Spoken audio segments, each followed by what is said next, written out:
My son's bride called me low-class trash in front of 150 wedding guests. I'm Michael Brown, and I've been sober for 12 years while building a $22 million recovery empire. But this bride had no idea who she was messing with. What happened next exposed her entire wealthy California family as hired actors, costing $1,500 per day each. And when I dug deeper, I discovered something that would destroy her perfect wedding in the most ironic way possible. She'd been hiding prescription bottles in her purse, dozens of them, from 4 different doctors. The woman calling me damaged goods for overcoming addiction was secretly popping pills throughout her own engagement. When the truth came out, her fake family literally ran from the reception. Pills were scattered across the head table. My son took off his wedding ring and walked away. But that was just the beginning. What I found about her financial schemes had the FBI knocking on doors within 48 hours. You're about to hear how one cruel comment at a wedding reception unraveled the most elaborate fraud I've ever witnessed. If you're watching this, go ahead and hit subscribe. I have a feeling you'll want to see how this ends. Then please drop a comment telling me where you're watching from. Let me tell you how a recovering addict taught a pill-popping fraud the difference between real class and fake money. It began 6 months before the wedding, the first time Stephanie came to family dinner. I'll never forget walking into my son Tommy's apartment. Stephanie was sitting on his couch, and when I handed her the flowers I'd brought, she literally pulled her hand back like I might contaminate her. "Tommy didn't tell me you were coming," she said, not taking the bouquet. My son looked embarrassed. "Dad, this is Stephanie. Stephanie, this is my father." She gave me this tight smile. "Oh, the one with the, situation." The situation. That's what she called 12 years of sobriety. I set the flowers on the counter. "Nice to meet you, too." But it wasn't nice. I could see her scanning my clothes. Clean jeans, button-down shirt, work boots. Nothing fancy, but nothing wrong either. Her expression said otherwise. "Tommy mentioned you work in construction?" "Recovery," I corrected. "I run recovery centers." She nodded like I'd said I collected garbage. "That's important work." The way she said important told me everything. This girl thought I was nobody. Over the next few months, the signs multiplied. When I visited Tommy's place, Stephanie would disappear into the bedroom with her purse, like I might steal something. When we went to dinner, she'd insist on separate checks. When I mentioned my business, she'd change the subject. But the worst part? She was changing my son. Tommy used to call me every Sunday. We'd talk about his job at the engineering firm, his 5 years of sobriety, life in general. After Stephanie, those calls became sporadic. When we did talk, he seemed distant.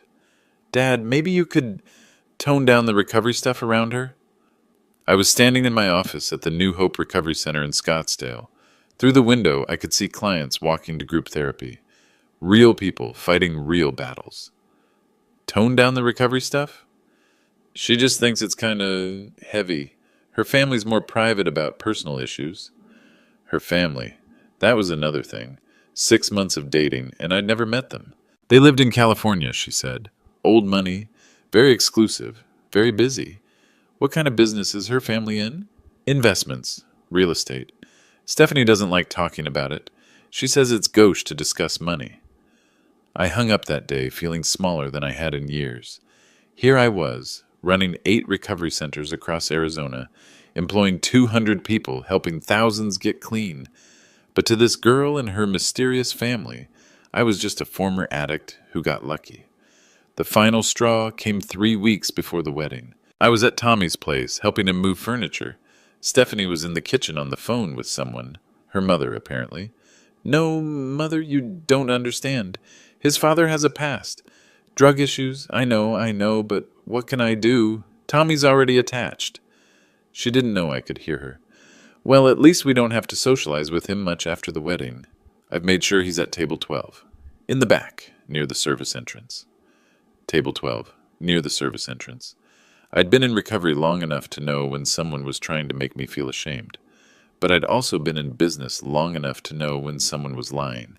Because here's the thing about Stephanie's family that never quite added up. If they were so wealthy and established, why had I never seen a single photo of them? Why did all their social media accounts look so new? And why, when I casually Googled their last name plus California real estate, did absolutely nothing come up? Most people would let it slide. Most people would sit at table 12 and keep their mouths shut. But most people haven't spent 12 years learning that staying silent about problems only makes them worse. It was time to do some digging. The rehearsal dinner was Friday night at Desert Ridge Country Club. $25,000 for the weekend, Tommy told me proudly. Stephanie's family was paying, of course. I sat in my truck in the parking lot, staring at the building. Through the windows, I could see elegantly dressed people mingling with champagne glasses. Stephanie's family had flown in that morning, all 6 of them. Mother, father, 2 aunts, an uncle, and a cousin. I'd finally get to meet the people who thought I belonged at table 12. But as I sat there, something my sponsor Jerry told me years ago came back. Michael, the worst thing about addiction isn't the drugs.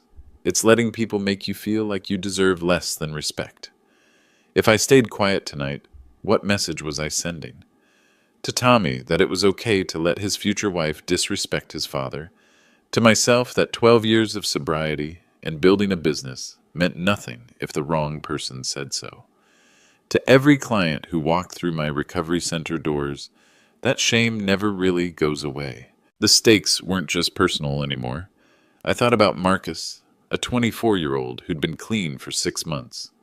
He'd told me last week, "Mr. Brown, I'm scared my girlfriend's parents will find out about my past. What if they make her choose?" I'd told him what I always told clients. Your past is part of your story, not your whole story.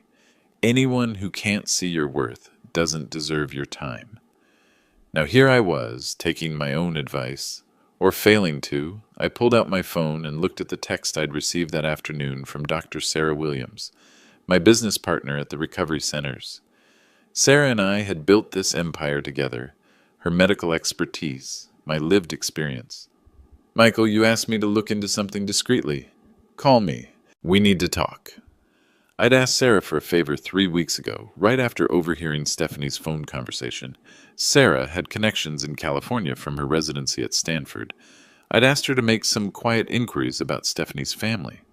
The fact that she was texting instead of calling meant she'd found something significant. But did I really want to know? Walking into that rehearsal dinner meant facing the consequences of my curiosity. If Sarah had found something damaging about Stephanie's family, I'd have to decide what to do with that information. I could ignore it, sit at table 12, let my son marry someone who looked down on me, pretend the last 12 years of rebuilding my life meant nothing. Or I could use whatever Sarah had found. Risk my relationship with Tommy. Risk looking like the bitter father who couldn't let his son be happy. But there was a third option I hadn't considered until that moment. What if this wasn't about me at all? What if Stephanie was hiding something that could hurt Tommy? What if her contempt for addicts wasn't just snobbery, but projection? I'd seen it before in group therapy. The loudest voices against addiction often came from people fighting their own demons. My phone buzzed. Tommy texting, "Dad, where are you? Dinner starts in 10 minutes. I looked at myself in the rearview mirror, 51 years old, 12 years clean, 8 recovery centers, hundreds of employees, thousands of lives changed. But none of that mattered if I didn't stand up for it. I thought about my late wife, Maria. Cancer took her 9 years ago, but before she died, she made me promise something. Don't let anyone make you forget how far you've come. If Maria were here, she'd tell me to walk into that rehearsal dinner with my head high. She'd remind me that respect isn't something you ask for. It's something you command by living with dignity. The choice wasn't really about Stephanie anymore. It was about whether I believed my own recovery story. I called Sarah back. "Michael, thank God. Listen, you were right to be suspicious. Stephanie's family, they're not who they claim to be." "What do you mean?" "I mean they don't exist. Not the way she's described them. The real estate business, the old money, the California connections, it's all fabricated. My heart started pounding. Are you sure? I'm looking at casting agency contracts right now. Her entire family are actors, Michael. Professional actors hired for your son's wedding. The stakes had just changed completely. This wasn't about a snobbish future daughter-in-law anymore. This was about my son marrying someone who'd built their entire relationship on lies. And suddenly, Table 12 didn't seem so bad. It gave me the perfect vantage point to watch everything fall apart. I walked into that rehearsal dinner with Sarah's words echoing in my head. Professional actors, casting agency contracts. But I needed to be smart about this. Accusations without proof would make me look desperate. So I decided to test my theory. The first person I approached was Stephanie's father, a distinguished man in his 60s with silver hair and an expensive suit. You must be Richard, I said, extending my hand. I'm Michael, Tommy's father. He smiled warmly. Wonderful to finally meet you. Stephanie's told us so much. I bet she has. So you're in real estate? Commercial development, mostly. California markets.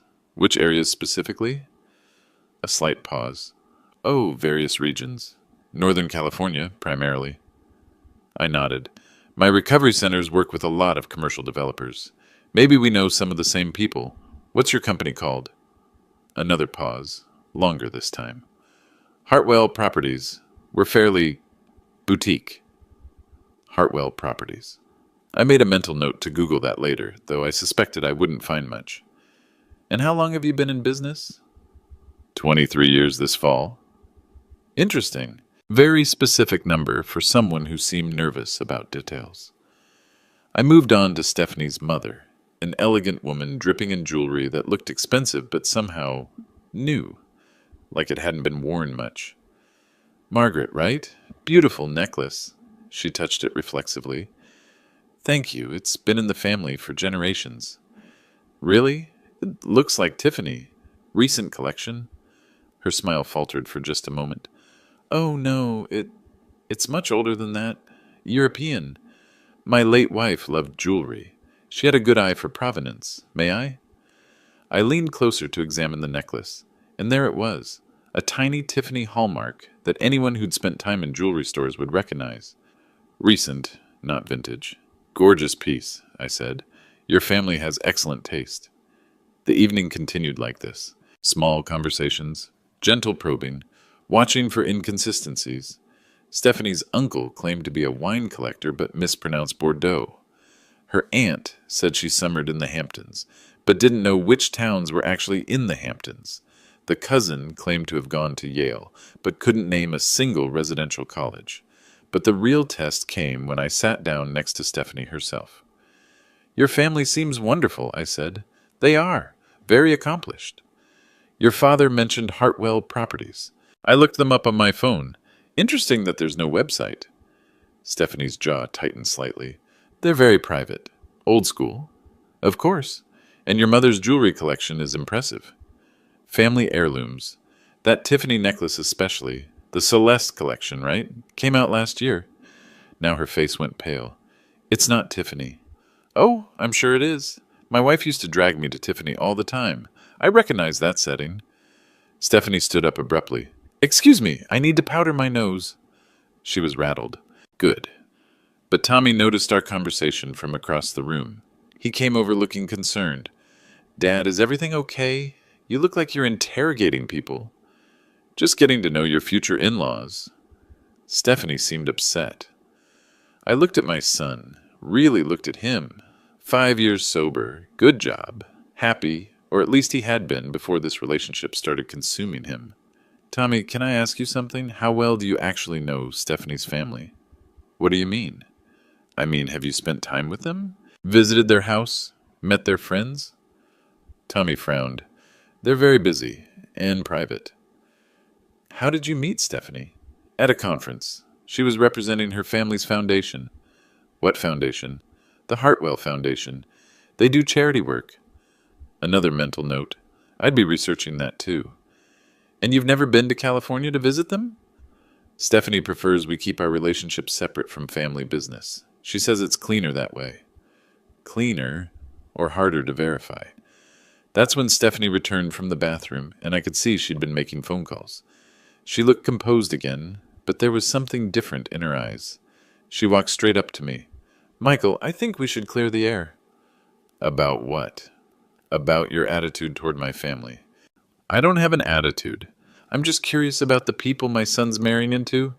No, you're being suspicious. And frankly, it's inappropriate.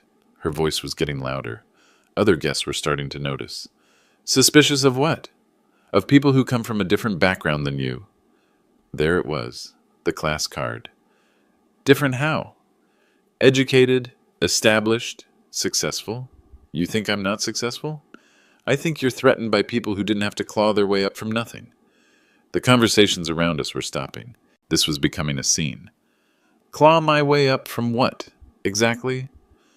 From addiction, from failure, from being the kind of person no respectable family wants around.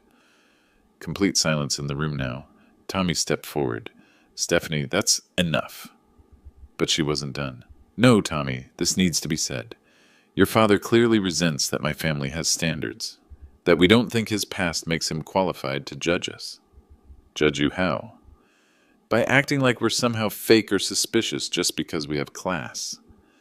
I stayed calm. 12 years of recovery teaches you that angry responses usually prove the other person's point. I never said you were fake. You implied it? With your questions? Your skepticism? I asked about your father's business and your mother's jewelry. Normal conversation. Normal for someone looking for problems. She was breathing hard now, clearly agitated. And that's when I realized something important. Stephanie wasn't just acting defensive, she was acting guilty. The rehearsal dinner ended awkwardly after Stephanie's outburst. People tried to pretend nothing had happened, but you could feel the tension in every forced smile and stilted conversation. Tommy walked me to my truck, looking frustrated. Dad, what was that about? Your fiancée doesn't like being asked questions. She's just protective of her family. They value their privacy. I unlocked my truck door. Tommy, in 12 years of recovery, I've learned that people who get angry about simple questions usually have something to hide. Are you seriously psychoanalyzing my relationship right now? I'm trying to look out for my son. Tommy ran his hands through his hair. Dad, I know you mean well, but Stephanie's right. You've been different ever since she came into the picture. More suspicious, more judgmental, or more experienced. With what? I paused, choosing my words carefully. With people who aren't what they seem. Tommy stared at me for a long moment. Are you saying my fiancé is lying to me? I'm saying that in 24 hours you're marrying someone whose family you've never visited, whose business you've never seen, whose friends you've never met. Doesn't that seem unusual? It seems private. Not everyone broadcasts their entire life. There's a difference between private and secretive. Tommy shook his head. I can't do this tonight, Dad. The wedding's tomorrow. Can we please just get through it without more drama? I hugged my son goodbye, but as I drove home, my phone kept buzzing with text messages. The first was from Dr. Sarah Williams. Michael, I have more information. Can you meet me early tomorrow, before the wedding? The second was from Frank Davis, a private investigator I'd worked with before, when we had theft issues at one of the recovery centers. Got your message. Very interesting case. Can we talk? The third was from Tommy. Dad, I'm sorry about tonight. I love you. I just want everything to be perfect tomorrow. I sat in my driveway for a while, staring at those messages. Sarah had found something significant enough to want a face-to-face meeting. Frank had discovered something interesting, and my son wanted everything to be perfect for a wedding built on what I increasingly suspected were lies. I thought about calling the whole thing off, just showing up tomorrow, sitting at table 12, keeping my mouth shut. But then I remembered something from my early recovery days. My sponsor, Jerry, used to say, Michael, the difference between being clean and being in recovery is action. Clean is passive. Recovery is active. It means doing the right thing even when it's hard. Especially when it's hard. I called Sarah back. Michael, thank God. Listen, I've been digging deeper into the Hartwell family situation. It's worse than I thought. How much worse? The casting agency has emails, Detailed instructions about family background, business history, even specific conversation topics to avoid. This isn't just hired actors for a wedding. This is a months-long performance. My stomach dropped. What kind of instructions? Things like, if asked about real estate specifics, redirect to wine or travel. And remember, the father doesn't discuss business details with outsiders. It's like a script, Michael. What else? The payments. Someone's been paying Prestige Acting Solutions $1,500 a day per actor for 3 months of preparation. That's not wedding weekend money. That's relationship money. I felt sick. Tommy had been dating these people, thinking they were his future family. Sarah, who's paying them? That's the thing. The payments come from an account registered to S. Morrison Financial Services. But when I looked up S. Morrison, it's a shell company. No physical address, no employees, no legitimate business activity. S. Morrison. Stephanie's last name was Morrison. So Stephanie's paying actors to pretend to be her family. For months, Michael, this isn't about impressing people at a wedding. This is about creating an entire false identity. I hung up and immediately called Frank Davis. Frank, please tell me you found something. Oh, I found something, all right. Your future daughter-in-law isn't just paying for fake family members. She's got some very real secrets of her own. What kind of secrets? The kind that involve 4 different doctors and a lot of prescription bottles. My blood went cold. Are you sure? Pharmacy records don't lie, Michael. She's been doctor shopping for 8 months. OxyContin, Percocet, Adderall. Classic pattern. So there it was. The girl who'd called me trash for being a former addict was currently using. The irony would have been funny if it wasn't about to destroy my son's life. Saturday arrived with perfect Arizona weather. Sunny, 75 degrees, not a cloud in the sky. The kind of day that makes you believe good things are supposed to happen. I stood in front of my bedroom mirror, adjusting my tie. The same black suit I'd worn to every important occasion for the past 5 years. The same one Stephanie had mocked as cheap and inappropriate for the social circles we move in. Today, it would have to do. Sarah had called at 7 that morning. Michael, I'm bringing everything to the wedding. Photos, contracts, financial records, pharmacy printouts, whatever you decide to do with this information's up to you. Frank had texted an hour later, additional evidence secured. We'll be at venue by 6 p.m. if needed. But the most important message came from Tommy at 8:30. Dad, I love you. Thank you for being here today. I know Stephanie and you got off on the wrong foot, but I really think you two will learn to appreciate each other. Appreciate each other, if only he knew. The ceremony was at 4 o'clock at Desert Ridge Country Club. I arrived early and found my assigned seat. Sure enough, table 12, in the back corner near the service entrance. Close enough to the kitchen that I could hear dishes clattering and servers talking.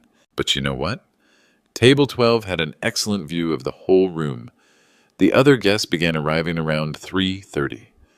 Stephanie's family entered together, dressed impeccably, and playing their roles perfectly.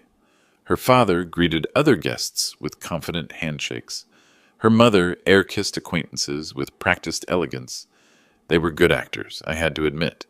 But I noticed things other people missed, like how none of them seemed to know any of the other guests personally. They introduced themselves repeatedly to the same people, and when conversations moved beyond surface pleasantries, they had a remarkable ability to redirect topics. The ceremony itself was beautiful. Tommy looked handsome in his tuxedo, genuinely happy as he waited at the altar. Stephanie was stunning in a dress that probably cost more than most people's cars. When the officiant asked if anyone objected to the union, I stayed silent. This wasn't the time or place. Some battles require patience. But the reception, that was different. The reception was where people give toasts, where they speak publicly about the couple, their families, their future together, where lies become harder to maintain. Dinner was served at 7. I ate my chicken and watched the room, noting how Stephanie's family kept checking their phones, how they seemed more focused on their performances than the actual celebration. At 8 o'clock, the toast began. Tommy's best man spoke first, a sweet speech about friendship and finding the right person. Then Stephanie's father stood up. Ladies and gentlemen, when my daughter Stephanie first told us about Tommy, we knew she'd found someone special, the kind of young man any family would be proud to welcome. Polite applause. I wondered how many rehearsals that toast had taken. Our family has always valued integrity, hard work, and treating people with respect. We're delighted that Stephanie has found those qualities in Tommy. More applause. The irony was almost painful. But then Stephanie herself stood up for a toast, and everything changed. Thank you all for being here on our special day. Tommy and I are so grateful for your love and support. She paused, looking around the room with a smile that seemed forced. I especially want to thank both our families for their guidance in bringing us together. Marriage is about joining two families, not just two people. Her eyes found me across the room. Of course, not all families are the same. Some have histories they're proud of. Others have complications they'd rather forget. A murmur went through the crowd. This wasn't typical wedding toast material. Tommy's father, for example, has overcome significant challenges in his past. Addiction, specifically. The room went completely quiet. You could hear the air conditioning humming. Now, I want to be clear, we don't judge people for their mistakes. Everyone deserves a second chance. But her tone suggested otherwise. However, there are certain standards that families like ours maintain. Certain expectations about the kind of people we associate with socially. Tommy looked mortified. He stood up. Stephanie, maybe we should... No, honey, this needs to be said. Your father has made some inappropriate comments about my family, questioning our background, our business, our legitimacy. She turned to look directly at me. So I want to make something crystal clear to everyone here. My family built their success through 3 generations of hard work, education, and ethical business practices. We didn't have to claw our way up from rock bottom because we never fell to rock bottom in the first place. The silence was deafening. We understand that not everyone has been so fortunate, and we're willing to overlook certain deficiencies for Tommy's sake, but we will not tolerate disrespect from people who should be grateful just to be included in civilized society. My hands were shaking, not from anger, but from the effort it took to stay calm. She wasn't done. So while we welcome Tommy's father into our extended family, we hope he understands that there are boundaries, social boundaries, professional boundaries, and personal boundaries that people from our background simply cannot cross. She raised her champagne glass. To new beginnings, high standards, and the importance of knowing your place in the world. Half the room raised their glasses awkwardly. The other half sat in stunned silence. Tommy's face was bright red. Stephanie, sit down. Now. But the damage was done. She'd just publicly humiliated me in front of 150 people, using my recovery, the thing I was most proud of, as a weapon. That's when I saw Sarah Williams entered the reception hall through a side door. She caught my eye and nodded slightly. It was time. I stood up slowly, and the room turned to look at me. Stephanie was still standing, champagne glass in hand, looking triumphant. Stephanie, I said, my voice carrying clearly across the room. That was quite a speech. Thank you. Very revealing. Her smile faltered slightly. I'd like to propose a toast of my own, if you don't mind. Tommy shook his head frantically, but I was already walking toward the front of the room. Actually, I said, I'd like to toast your family, specifically your remarkable family business. Stephanie's father shifted uncomfortably in his seat. But first, I think our guests would be interested in learning a little more about the people they're celebrating with tonight. I pulled out my phone. Dr. Williams, would you mind joining us? I believe you have some information that might interest everyone. Sarah walked to the front of the room, carrying a manila folder. The actors, because that's what they were, suddenly looked very nervous. And Stephanie? She'd gone completely pale. Dr. Sarah Williams walked to the front of the room with the confidence of someone who delivered difficult news to families for 20 years. She set her folder on the head table and looked out at the 150 guests. Good evening, everyone. I'm Dr. Sarah Williams, Michael's business partner at New Hope Recovery Centers. Stephanie was still standing, champagne glass trembling in her hand. This is highly inappropriate. This is our wedding reception. You're absolutely right, I said. A wedding reception should be about celebrating the union of two families. So let's talk about families. Sarah opened her folder. 3 weeks ago, Michael asked me to do some research on Stephanie's family background. As a medical professional and business owner, I have access to certain databases and professional networks. Stephanie's father started to stand up. Now see here. Please sit down, Mr. Patterson, Sarah said calmly. The man froze. My name isn't Patterson. No, it's not. Your name is Robert Patterson, and you're a character actor represented by Prestige Acting Solutions in Los Angeles. A gasp went through the crowd. Sarah pulled out a photograph. This is your headshot from their website. You specialize in distinguished gentleman roles for corporate videos and dinner theater. She held up another photo. And this lovely woman isn't Margaret Hartwell. She's Linda Foster, also from Prestige Acting Solutions. Her specialty is elegant society matron. Characters. Stephanie's mother had gone white as a sheet. The entire Hartwell family, Sarah continued, are professional actors hired to play roles at this wedding. I have their contracts right here.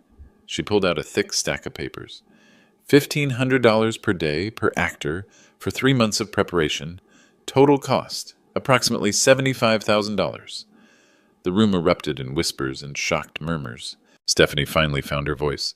This is insane. These people are lying. Am I? Sarah asked. She pulled out her phone. Mr. Patterson, Mr. Hartwell, what's your company's address in California? The man who'd been playing Stephanie's father looked around desperately.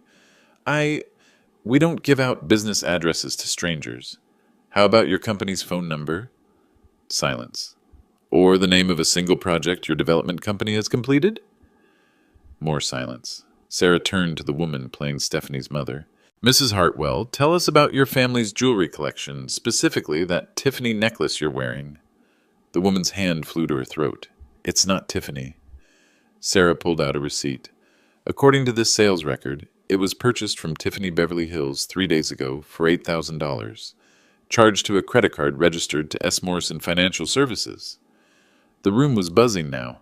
Guests were pulling out their phones, probably Googling Prestige Acting Solutions and S. Morrison Financial Services. Tommy stood up, his face a mask of confusion and hurt. Stephanie, what is this? What's going on?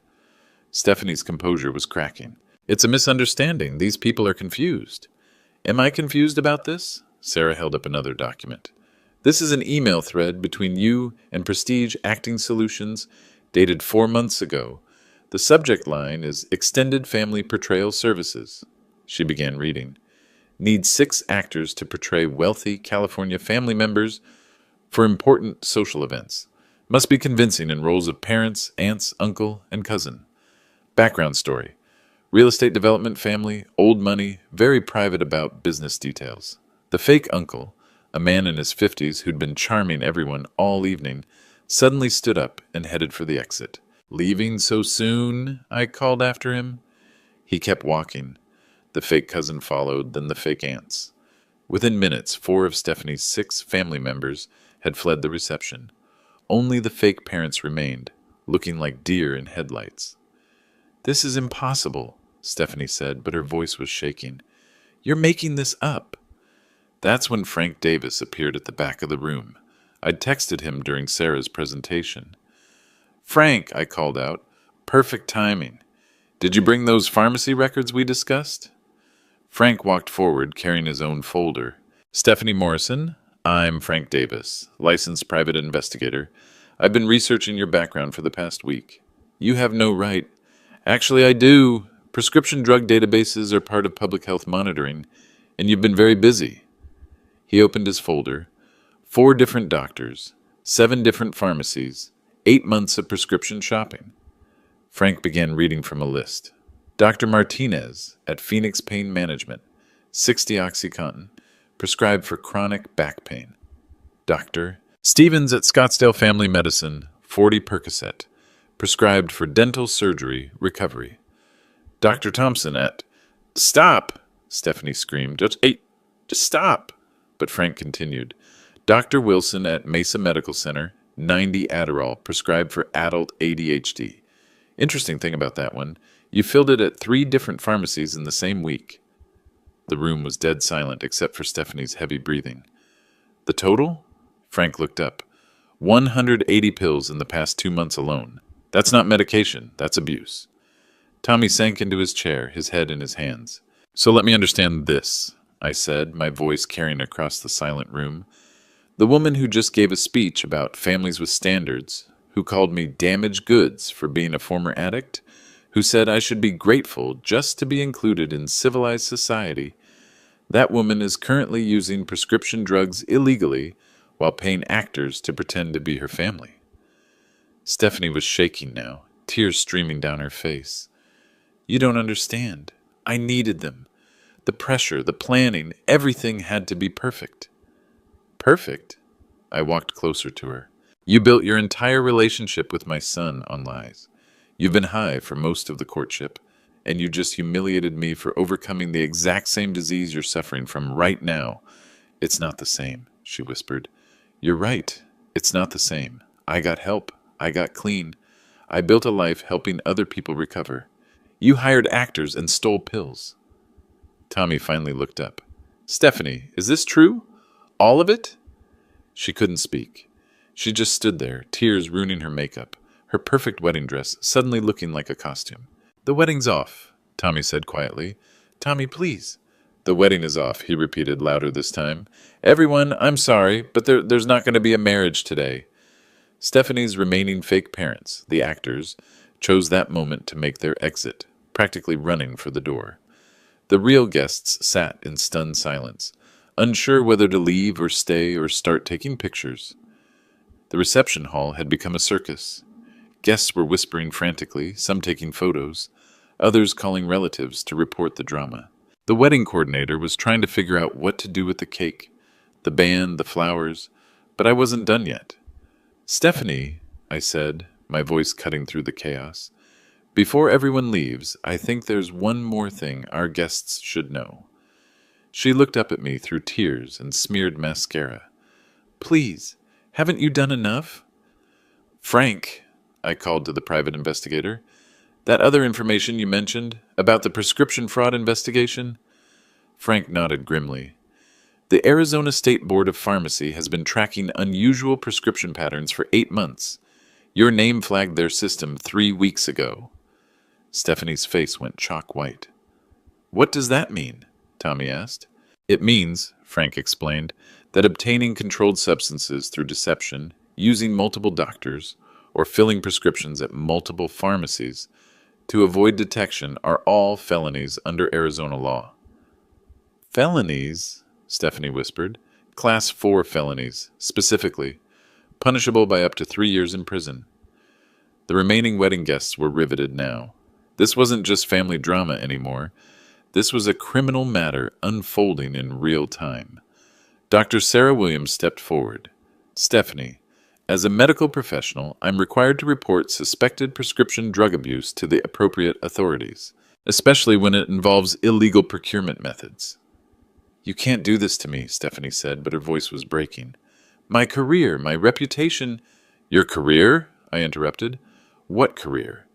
You mean the fake charity work you claim to do for your family's fake foundation? Sarah pulled out another document. The Hartwell Foundation doesn't exist either. The website was created 6 months ago using stock photos and plagiarized content from legitimate charities.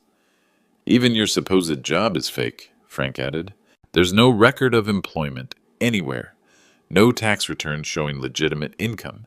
The only money in your accounts comes from credit card advances and a personal loan you took out using fraudulent financial statements. Tommy stood up slowly, his face a mixture of heartbreak and anger. So nothing was real? Nothing at all? Stephanie reached for him. Tommy, please, I can explain. Explain what? His voice was getting louder. That you've been lying to me for 8 months? That you're addicted to pills? That you hired actors to pretend to be your family? That you're facing felony charges? I was going to get help, she sobbed. After the wedding, I was going to get clean. Like you were going to tell me about your fake family? I was scared. I thought if you knew the truth... The truth? Tommy was shouting now. The truth is you're exactly what you accused my father of being, except he got help and built something real. You just built more lies. That's when Stephanie's purse, which had been sitting on the head table, suddenly tipped over. Pills scattered across the white tablecloth, dozens of them. OxyContin, Percocet, Adderall, exactly as Frank had described. The symbolism was perfect. All her secrets spilling out in front of everyone. Several guests gasped. Someone took a photo. The wedding coordinator looked like she might faint. "Jesus Christ, Stephanie," Tommy said, staring at the pills. "You brought drugs to our wedding?" "I needed them. The stress, the anxiety. You needed them because you're an addict," I said quietly. "Just like I was. But instead of getting help, you decided to attack me for being honest about my disease." Pastor Mark Johnson, who'd been standing quietly near the altar, stepped forward. "Stephanie, I think you need help. Real help. Not a wedding, not more lies, but actual treatment." "I don't need treatment," she said, but she was already gathering up the pills with shaking hands. "I need everyone to mind their own business." "This became everyone's business when you made that toast," I replied. "When you publicly humiliated me for being in recovery while secretly using yourself." Dr. Williams approached Stephanie gently. "I run an intervention program at Phoenix General.